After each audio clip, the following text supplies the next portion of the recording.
I remember just not having any money at all and literally like not being able to catch the bus, not being able to get food, a lot of things that I just told myself I'll never experience that again. Noticing the things that you can control and writing them down and thinking about all the things you can't control and writing them down, and then crossing out all the things you can't control and focusing on checking off the things that you can control.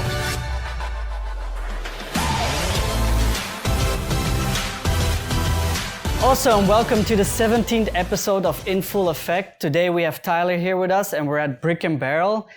This is actually only one of the few bars that he runs here in Ho Chi Minh City. Actually super excited to record here because it's a nice backdrop and makes it more interesting than just a room. Thank you so much for being here. Thanks, man. Yeah, super excited. Thanks for coming through. Yeah, we've been trying to set this up for a while. We've both been busy. But it's all good, yeah. Well, how long have we been talking to each other? How long do we know each other? Man, I think we met at least a year ago, I would say, right? Yeah, through Kevin. Yeah. So my business partner, Kevin, and just been hanging out here in the bar for a few times because the food and the drinks are just so good. Yeah. He also just opened a new place called Lost and Found Cafe after his Lost and Found bar, with another bar upstairs called Nightcap. Yeah, that's right. So how many places do you run now? I would say 3. So between Lost and Found Bar and its sister cafe, Lost and Found Cafe, and Brick and Barrel, I would say I frequently go check in on those places, go to those spots. Nightcap, my business partner Ben, runs, kills it.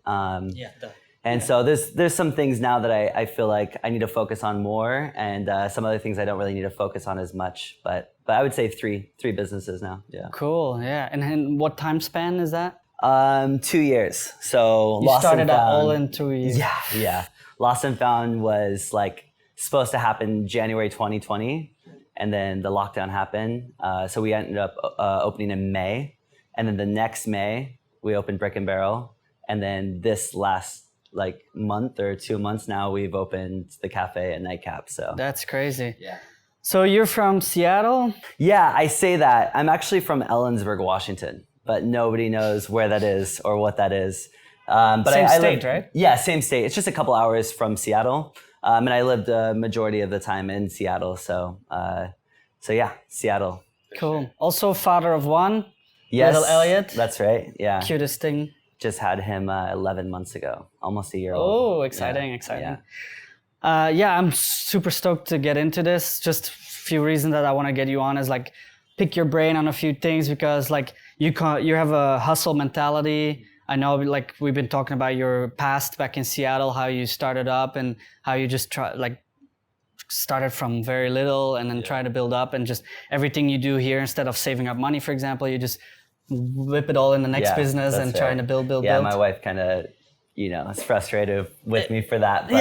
But I think she also understands, we make sure to talk about things before we do them. But I think just coming from not having any money and having to really work a lot to 3 jobs at a time, I just always thought about when I had money, what I would do. And with the opportunity that's presented itself in Saigon, it's like, I know what to do. It's just reinvest it and try to get to a point of, being comfortable. Yeah.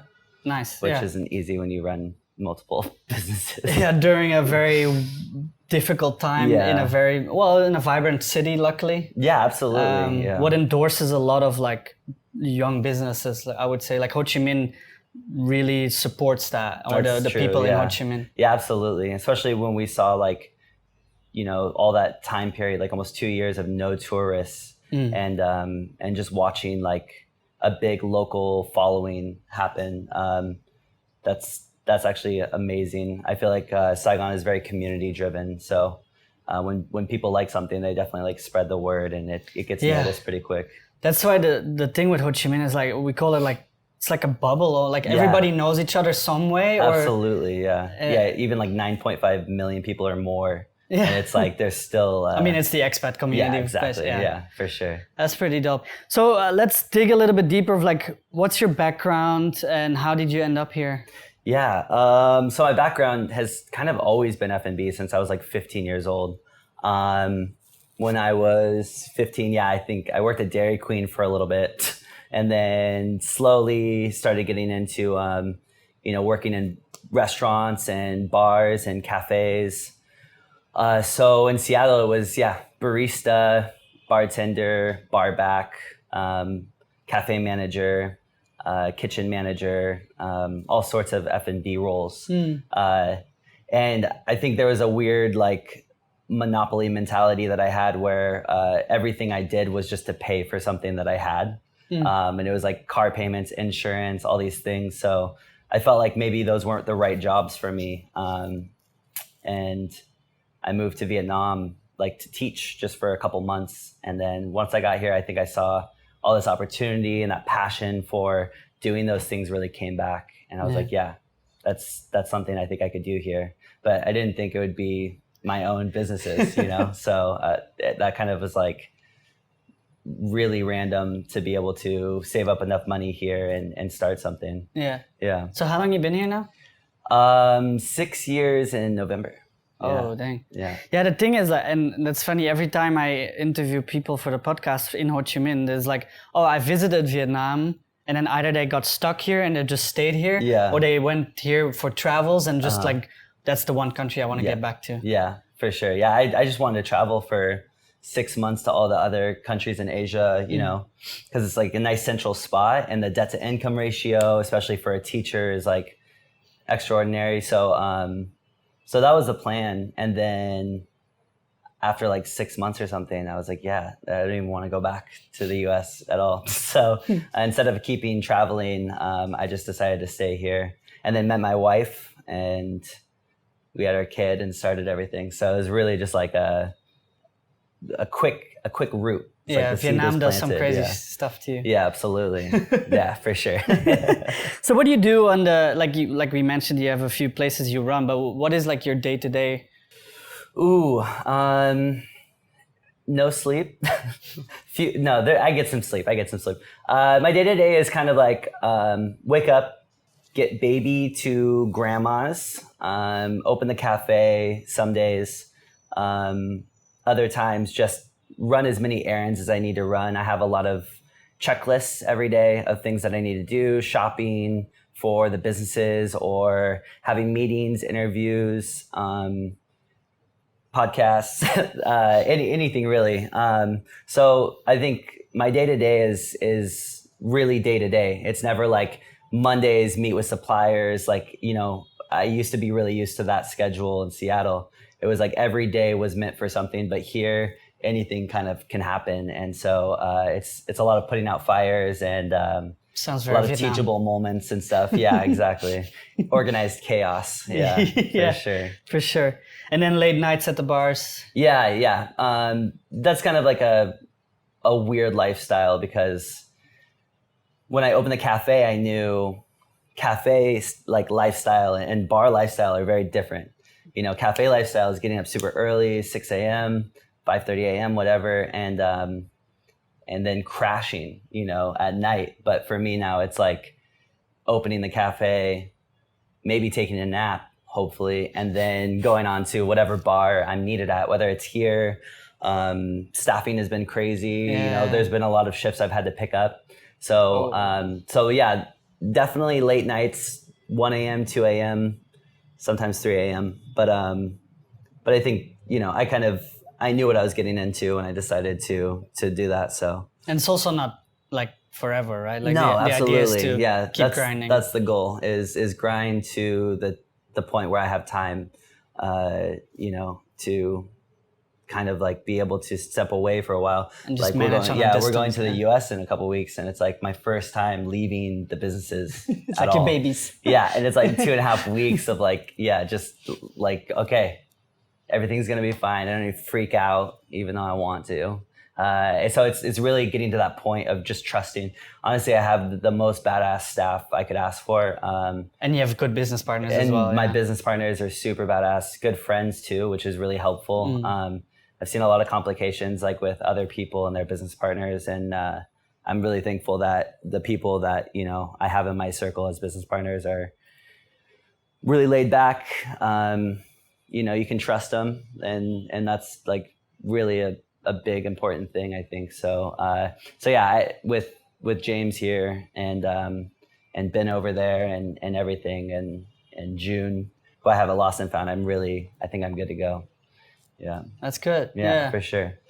Yeah, so I think that would be the point that I'd be pretty stoked about, is just being able to step away, travel for a little bit, and then not have to worry. Like I'm okay with like answering emails or communicating with the staff, but just trying to get to that point of like not constantly thinking about, oh no, I need to do also that. some more time for the family and yeah, stuff. Absolutely. That's the goal, right? Is to be able to spend more time with the family.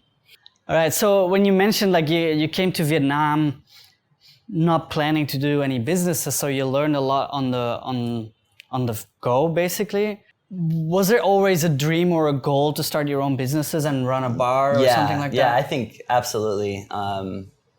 I actually in Seattle, I had started multiple businesses that just didn't really work out. A couple of them is like the passion wasn't there, so it didn't make sense for me to keep doing it. I had a window washing company called Northwest Ninja Window Cleaning, and then I had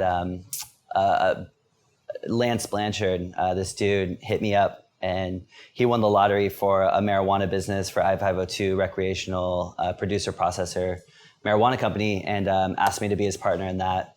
And we, I think I learned the most from that, actually, as far as like starting a business. I think that's really what like fueled me to understand what a startup is and how much hard work and determination it takes.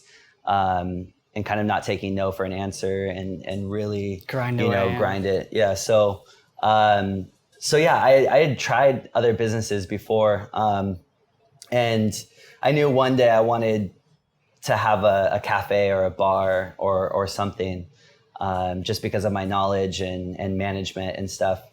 But I didn't know how soon that would happen. I didn't know it happened before I was 30. I always thought it would be later on. So I think just having the full scale of opportunity here kind of helped that. Like there's just, there was so much potential with all these different places before the pandemic. And now coming back, it's coming back, but it was hard to say no to any opportunity that kind of came up.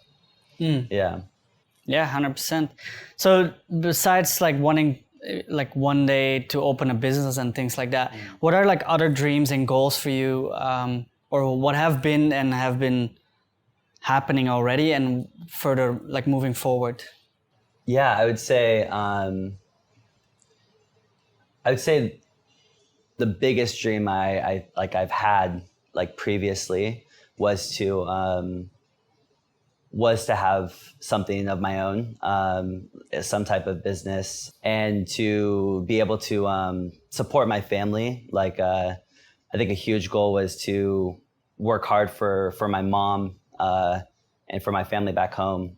And I think I've gotten pretty far. I'm coming close to this point where I can like really help out, my mom and stuff. And I think that's been my biggest drive so far. I think goals I have for the future are to get to a point where time isn't such a big deal, because I just feel like there's not enough time in the day to do all the things that I want to do in the month, in the year. So I feel like I just want to get to a point where I've utilized all the time that I have to accomplish the things that I want to accomplish, and then have more free time to be, with my family and travel and things like that. Nice. Yeah. So if you wouldn't be running the businesses all day, what would be like another thing that you would be doing? Traveling, for sure. Yeah. Just traveling. Yeah, just traveling. I think if there was any way that I could find, if I didn't have the businesses, or I weren't running the businesses or helping out and stuff, if there's any way I could find to travel and have like passive income, I think that would be a huge opportunity that I would leap at. Yeah. Yeah. So you mentioned like there's not enough time within the day because you're so busy. I want to tie that in with like, what's your full potential, or what do you think your full potential is? And that could be honestly on any scale. Like it could be like what you're capable of doing in a day, but also like inside of you. Yeah. I think it's a funny thing to think about, like full potential. Like, have I already reached full potential? Did I reach that before? I feel like we're all always going to like keep jumping at what full potential means, because we're always going to want to be more fit, want to be, more healthy, want to have like calmer reactions or a settled mind or whatever. But I would say like if I had a full potential to reach, it would just be living in the moment and kind of just, not getting worked up about things that I can't control, letting those things go and just letting, whatever's meant to be actually happen instead of stressing about what could happen. I think honestly that's of course I could say money and health and all those things, but I think really it's just like a state of mind of being like happy with what I have or satisfied with where I'm at. Yeah. So have you reached that satisfaction yet? Nah. I mean, I think there's been fleeting moments of it. Like I've definitely had some moments where I'm like, yeah, all right, everything's perfect. And then it's like a phone call. It's like, oh, there's a fire to put out. All right. So and then it's that whole mentality, like I said, of just like living in the moment and kind of like trying to focus on what you can do and not focus on what you can't do. Yeah. So I would say no, but maybe close. Maybe close. I could keep trying, dude. I think everybody, like I said, you're always going to try to reach what you think is the full potential. I think even when you get there, none of us are superheroes. No, indeed. So you already kind of mentioned that about money and time. So, and there's a few more questions about that, but what does success mean to you then? Is that mindset, that being in the moment? Is that your full potential, or what does success mean to you then? I think success isn't really, to me, I don't really scale success on like how much money I have or what I have. Yeah, that's a crazy question. I think it's more, I would say that it just means being satisfied with everything I have. Like not needing, not stressing and thinking about needing more, but being truly satisfied with the things that I've succeeded in and what I have. Yeah. And what are those things right now? Right now, oh man, if I was to like measure success in my life at the moment, dude, a lot. I think there's a lot of things. I mean, having, a wife that is not only my wife, but my best friend and business partner and partner in crime. And then this rad little baby that we've had and this little family we've started.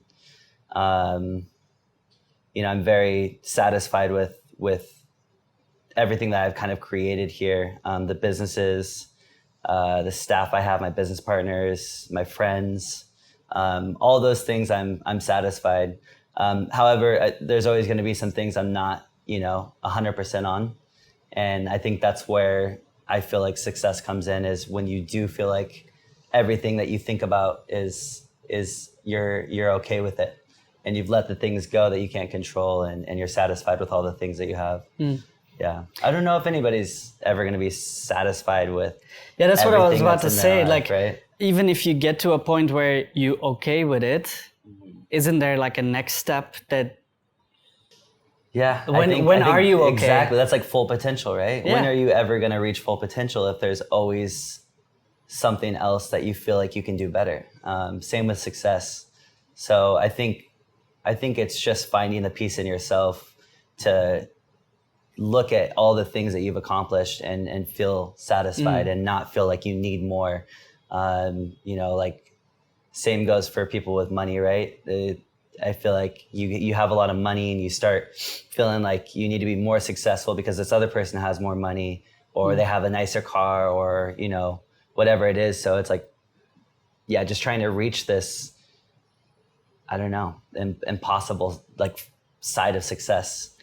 Perhaps it's also not a destination. Yeah, exactly. It's just a journey, right? It's the travel. It's the whole thing up to that. Yeah. Yeah, I think so. I think it's hard to be 31 years old and think about success, you know. I think 10 years from now, maybe I'll have a better idea of it. 20 years from now, maybe I'll have a better idea of it. I think it'll always change though. So it'll be interesting to look back on this 20 years from now and be like, dude, dang. What? Yeah. Yeah. No, it's true. Everybody I talk to for the podcast, it's usually not like one point in time where you can say like, this is it. Yeah. Yeah. To potentially reach your full potential and your successes, what are your core values that you make sure you keep yourself in line and to stay on the path and go straight? Because you need to have a vision, right? Or a mindset or a way of life you go by. So what are your core values? I would say my personal core values are not super different or far off from my core values in a business, but I would say passion, hard work, honesty, loyalty, communication. I think those are the biggest things that I've found success on, and the biggest things I've seen other people find success on. So throughout my life, I've always looked up to people who have done well for themselves, you know, and that goes from being a family person, or a business owner or whatever it is, entrepreneur. And I just feel like I've kind of collected all these different, you know, values that I've watched in other people. And it's not like those other people had all of those values, but yeah, passion, loyalty, hard work, commitment. I feel like communication, those are all huge things. And they mean a lot to me in business as well. Mm-hmm. So I feel like the people I've gathered around me since I've been starting businesses, that's a big part of kind of all of our core values, I would say. Yeah. So could you say that when things don't go the right way, is that because that has to do with any of those values? I would, absolutely say that. Yeah. I think communication is one of the biggest reasons things don't really go the way they should. And whether that's because a mistake was made and it wasn't communicated well enough, or it was a teachable moment and there wasn't a lesson taught. I think that all of those things have something to do with it. I've watched a lot of people fail. I don't even like to say fail. They've just, you know, lost what they had or weren't able to kind of finish what they were started. And I've done the same thing. And I think back to why that was. And I would say some of those things I just mentioned were a big part of it. Loyalty, you know, and yeah, communication, I think is key. I think that's one of the biggest ones. Teamwork. I mean, that's more of a business core value I have, but I mean, same in real life, you know, being able to work well with anybody who you're around, I think is huge. Yeah. Cool. Yeah. I would say like you're pretty successful already in the things you do, especially because you had certain dreams and goals that you wanted to reach. And it's pretty obvious that you're working your way towards all of that. Mm-hmm. But what are the things in your life and who are the people in your life that shaped you to who you are right now and who helped you become basically who helped you become who you are and what you achieved? Yeah, so I think when I was younger, I had a lot of mentors who I didn't know were mentors. Just kind of like people who were always there, like telling me how to do better. So I think it was just people that I honestly, before in my life, it was coworkers who ended up becoming best friends. My family, you know, my mom was always obviously encouraging me, or not obviously, but my mom was very encouraging. And she was always kind of telling me that I was meant to do big things and stuff like that. So it always kind of like made me question in my head, like, why am I cleaning out grease traps and washing dishes and stuff? You know, why am I mopping floors and stocking things? So I always questioned that in my head because of the things that I heard from my family. And when I did start working, I just feel like everybody around me was always telling me that I could do better. And that was a huge influence on me leading up to where I am now. And I would say right now, biggest influence would be my badass wife, just because I have these crazy ideas, and she's really good at supporting them, even though she might roll her eyes or something. She knows that it's for our future, and I think it's like it's probably the biggest influence I have right now.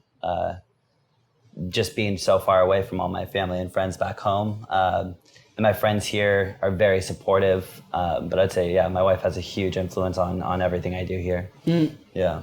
And are there certain moments in your life that happened that actually changed the course of what you do or who you are fundamentally? Yeah, for sure. I remember being super broke. I remember just not having any money at all, and literally like not being able to catch the bus, not being able to get food, a lot of things that I just told myself I'll never experience that again. And I dropped out when I was very young. When I was like 15, I left my hometown and moved to a different state, started working, and it wasn't because of anything like family issues or something. It was just because I was so independent, and I already knew that I wasn't meant to be in that small town and stuff. So I left, and I went through some crazy experiences as far as realizing what it takes to live on your own and be an adult, even though I was a kid, and not having any money and things like that. I remember asking bus drivers to just let me on the bus, even though I didn't have bus money, so I could sleep on a warm bus, in the winter and stuff. Sometimes. So those are the things I think that shaped me the most to remind myself I never want to be in that position. And so that's when I started working and grinding two jobs, 3 jobs, 80 hours a week, and just trying to get to the next level. There was always another level, like a nicer apartment or a house with friends or going out to eat, things like that. So I think if none of those things happened, then I wouldn't be as ambitious as I am now, and I wouldn't be where I am now. Yeah, it's like a reason. Huge reason, yeah. I mean, some people come from certain lifestyles that their families kind of like brought them up in, and I think that really shapes who you are as well. I remember super little, low income housing, things like that, and I remember thinking, when I'm older, that's not something that my kid's gonna see. But my mom was a badass, and she always she taught me how to keep trying to get to the next level, because she always worked her ass off and raised 3 boys. So I think that was a big inspiration, big influence also when I was little, is just watching her never complain about how much she worked and how much she tried, and always getting to the nicer apartment, nicer house, things like that. So yeah. Awesome. Thanks for sharing that. Yeah, for sure. That's great. Going from what shaped you the most, what would you say that's the one piece of advice in your life that someone gave you, besides the lessons that you learned yourself? Yeah. I'll never forget this moment where I did what I always did, and I was in an interview, and when the question came up, what do you want to earn for your wage? I just said, minimum wage is fine. I think I was 18 or 19, and I already been working for years, I actually got my first job when I was 13, so it had been like 5 years I'd already been working, but I always said that in interviews.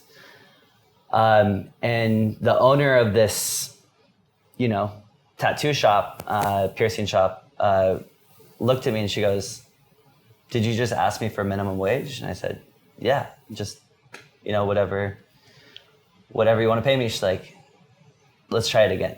And I was like, "What?" She's like, "Tyler, listen, I don't know you, but you should never sell yourself short."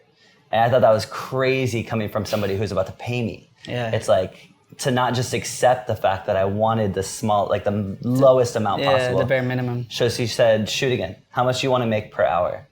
And I was like, $40. And she's like, "No." She's like, we can do, whatever it was at the time, like $15 or something. I was like, holy crap. So, And what was minimum at the time? $8-9, I think. Shit. Yeah. So that was probably the biggest moment in my life because I realized I'd been going about looking at my value and myself wrong the whole time. And when she told me never sell yourself short, I really took that to heart, and I really started using that in everything I did. Not in an abusive way to where it's like I felt entitled, but it was that I was confident enough that what I could do was worth that. And I do the same thing now with my staff. When I interview, I do the same thing. If they tell me like they want the lowest amount or whatever it is, I usually try to tell them, "That's great, but let's see how you do. Let's see how you do. We'll start you at this." And they're like, "Okay." It's always a weird conversation because in Vietnam, I think that's a very interesting thing to hear. I mean, even for me in the U.S., it was interesting to hear, but I kind of tell them the same thing. Especially as an 18-year-old, that's for sure. Don't sell yourself short. And it's like a lot of people, and I would say during these times where everything is online, people compare themselves to others. It's always like, I'll take whatever I can to survive or that's so true. But it's actually also super smart from her to not pay you minimum wage, because the thing is like, you need a reason to work there, and working for someone else is not always passion. Exactly. Yeah. Michelle. I don't even remember her last name, but it's kind of weird. And that's over 12 years ago now. Yeah. I mean, that was, like 13 years ago. Yeah, absolutely. It's crazy though, the people who have the biggest impact on you, sometimes out of nowhere. You can't even remember that well. It's like, I remember her and I remember, all that stuff, but it's just like, it was one moment of just like, whoa. Well, go visit her when you're back in the States. I know, I have to, to look her up. No, it's also very cool that you pass on the knowledge. That's what I really also enjoy doing with the podcast. Like whatever I learn from myself, because that's one of the reasons I do this, just to learn myself. But if I can share that with someone else and help one person even, that's like the best gift you can give anyone. Yeah, that is very true. Yeah, I've actually, watching some of these podcasts, I've definitely like had some big takeaways where it's like, whoa, that's and it doesn't have never to, thought about. Yeah, and it doesn't have to be everything, but if it's that little nugget, there's like one random person in your life that changed your whole view on yourself. Yeah, exactly. Your self-esteem, your courage, your everything. Yeah, that's right. That's pretty Absolutely. cool. Yeah, that's actually a good segue into the next questions. Like, do you compare yourself with others?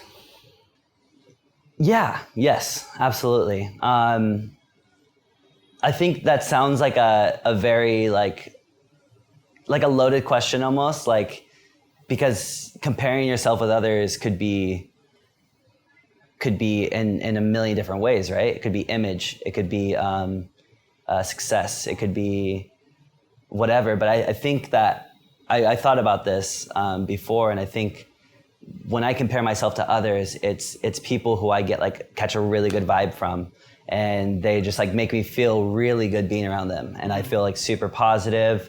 And when I walk away, from a conversation with them, it's always I'm comparing myself in my head to, do I make people feel that way? And so I think I do compare myself just in terms of what type of energy I give off, and do I really listen to somebody, or do I really let them know that they're awesome, or whatever it is that those people make me feel.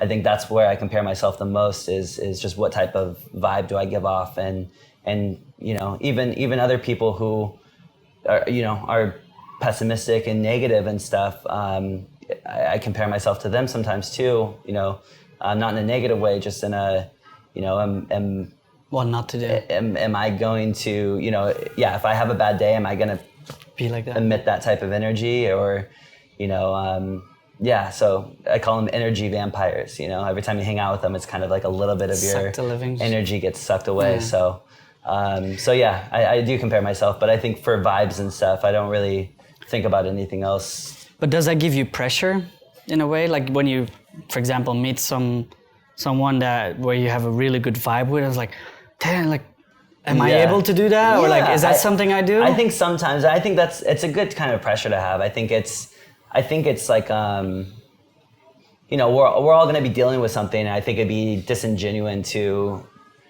fake that, like the fake that you're upset.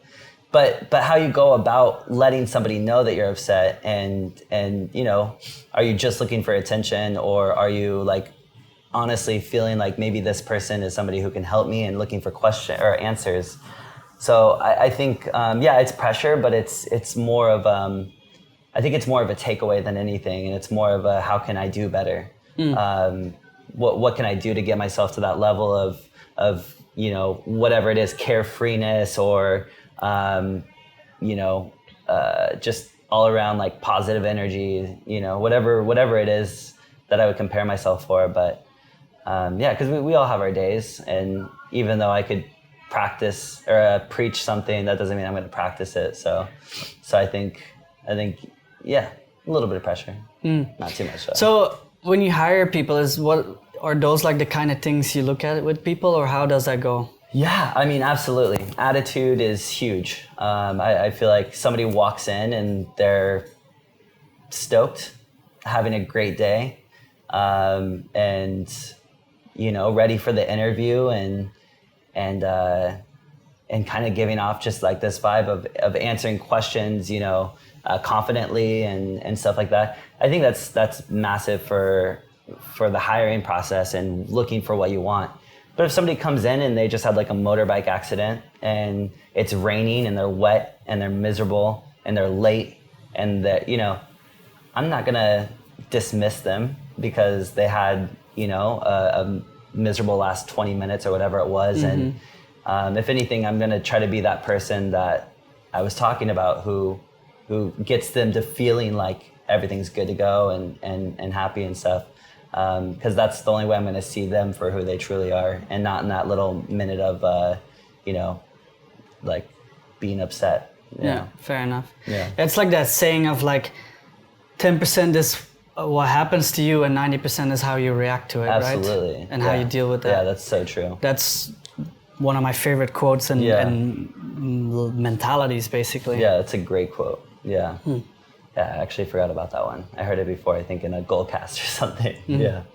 What would be then tips and tricks maybe for people to reach their full potential and their goal, to reach their goals and to go about life? Yeah, I would say kind of a little bit of everything we just talked about, but specifically like narrowing in on that moment of being like stuck between a rock and a hard place, and feeling kind of trapped in a situation or being upset, and noticing the things that you can control and writing them down, and thinking about all the things you can't control and writing them down, and then crossing out all the things you can't control and focusing on checking off the things that you can control.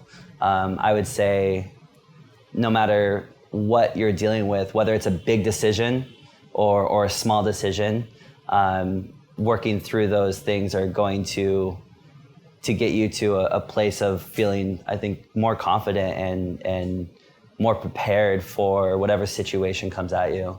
I would say that would be a big leap forward in your, you know, trying to find your full potential. But like I said, you know, finding a full potential is a huge thing, I think. Yeah. So it's basically like understand where you're at, what you're capable of doing, and what you have control over, and don't worry about the things you don't have control over. Yep, for sure. Which is actually like one of my, I think the thing that I would live by the most that I heard when I was around 17 or 18. A lot of big things happened for me when I was at that age. So I heard a quote, and I don't remember who said it. I haven't been able to find it online again, but it was something like, all is an illusion, let it go, and all is in order, let it come. And that's just something I've always thought about. It's simple, but it's true, because anything that you can't control is just an illusion. It's an idea that doesn't even exist. It's fear. And everything that's going to happen is already going to happen. It's in order. As it presents itself, you know, you should just let it come.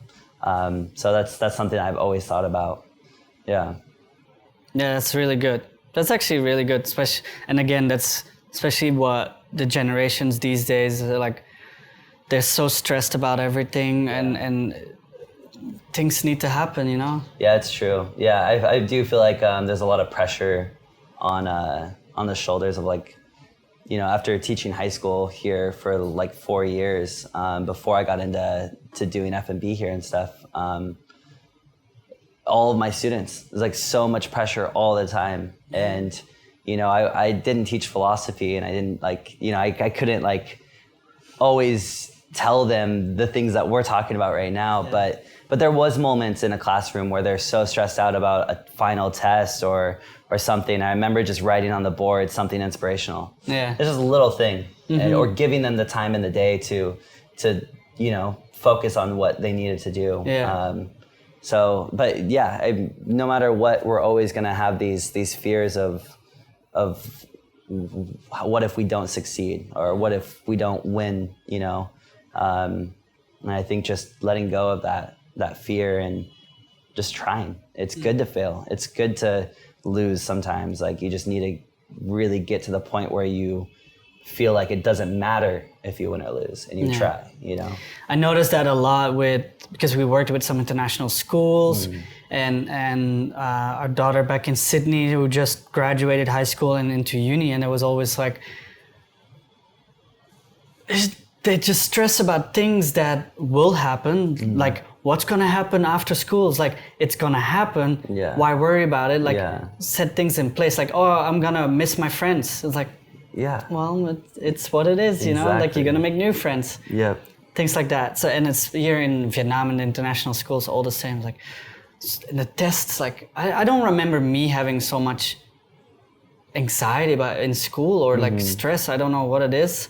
Yeah, I mean, even though I dropped out, it wasn't because of like stress or anxiety. It's just because I felt like it was holding me back. You know, I just felt like there was so much more that I could be doing, other than sitting in a classroom. Yeah, that's interesting though, because I don't think in Belgium that would be a possibility. Really, dropping out and not going to school, because I don't know in the US, but in Belgium you are obligated to not go to school, but to get a diploma, or what? No, but to be to be taught. So either homeschooling or school. Interesting. It's you have to. Yeah. By the parents though. So not as you're not under. Yeah. Yeah. So by the time we're 16 in the US, we can get our general education diploma. Which I got. I actually didn't think I got that until I was 17 or something. I think I waited a little bit. But yeah, I mean, it's pretty. I don't think that's why they call it land of the free, but I think any kid can just drop out. If their parents, I think their parents have to sign something. I don't remember if my mom signed something, but yeah, it wasn't that difficult. That's interesting. Something I'll probably look into. Yeah. Cool. Is there like any, besides tips for full potential and goals, like, do you have tips or tools or philosophies that may people help for their personal development, to get to know themselves, like maybe step by step, or things you can do to get to know yourself better? Yeah, I mean, I think just finding whatever it is in your life that that's kind of like a rock, or like your calm, like what makes you feel like focused, driven, whether it's like swimming or meditating or reading. I mean, really anything, and just spending at least an hour every day on that thing. I think that's a big part. You know, for me, it was always playing guitar for like an hour a day. Wow. And not to get better. It was just because it made me feel, It's like your safe zone. yeah, calm, and like it was kind of a meditative state, you know. On top of, I spent years meditating and things like that as well. I realized that every time I don't have those, there's a little bit more chaos in my life. When I have those things, it's kind of like, whether it's the start of my day or the end of my day, it's kind of like an understanding that there is calm within everything that's going on. So I would say just finding that one thing. I mean, it could literally be like eating fruit, you know, like whatever it is that just makes you feel like mindless and able to just kind of like get rid of all the chaos. I would say that's the one thing that's always kept me organized and focused. Yeah. That's a really good one. I honestly haven't heard that one very specifically like that. Yeah, that's cool. Well, cool. Thank you. So we're almost wrapping up here. What are for you your short, mid, and long-term plans? Like you already mentioned, like eventually you want to travel and stuff, but are there any more concrete? Yeah. Yeah, for sure. So short term, I would say just focusing on what I have at the moment, and focusing on the businesses and family, and making sure, you know, everything's going smoothly. Midterm, I would love to collaborate more with my business partners and other people, you know, and doing more business venture. You know, I'll always have this entrepreneurial, like, you know, spirit. So I don't think it'll stop anytime soon. You know, not that I want to make like 1,000 businesses, but I think that there's always passion for something else. And if I can help somebody else achieve their goals and their dreams as well, you know, I think that's an amazing feeling. So I think, yeah, mid would be collaborating more, building a better, bigger community. Long term, yes, delegation, being able to step away, you know, look from the outside in, travel, be with family, go see family more often. Obviously, the last 2 years with COVID, that wasn't a possibility really for everyone here. So hopefully moving forward, and in the future, that'll be something that I can do frequently. Yeah. Nice. Yeah. That's cool. Yeah. Sounds very busy. Yeah. Yeah. For sure.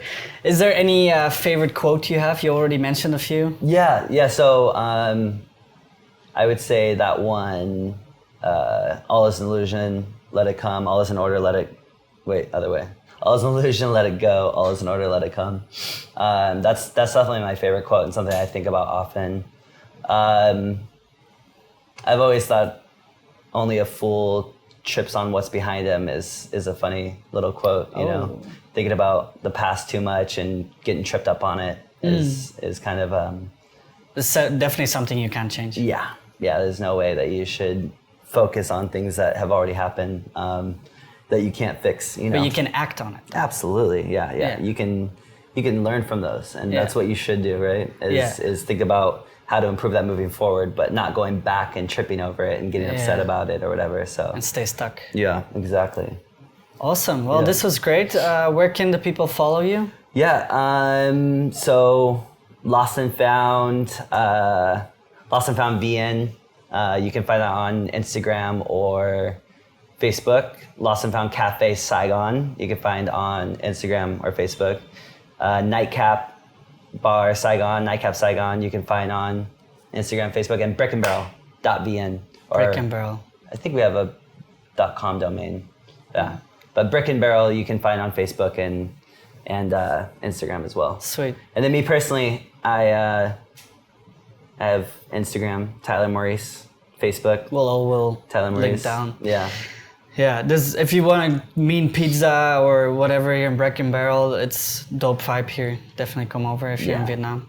But I think most people that are watching already kind of know. Yeah, for sure. I feel like a lot of people like come here and they're like, oh, I love that restaurant. And I'm like, oh, have you been to the bar yet? They're like, there's a bar there? Like, it's just like, but you made it a kind of a secret thing. We absolutely did. I think I think that's kind of what catches the vibe in the bar too, is that you could have come here like 5 times, 10 times and not known about it. And then you're like, and then you can find a bar, but then is there another lounge? And then there's another lounge, and then it kind of is like a nice little maze of a space. So yeah, I would say definitely come by, check out the lounge, the cocktail lounge.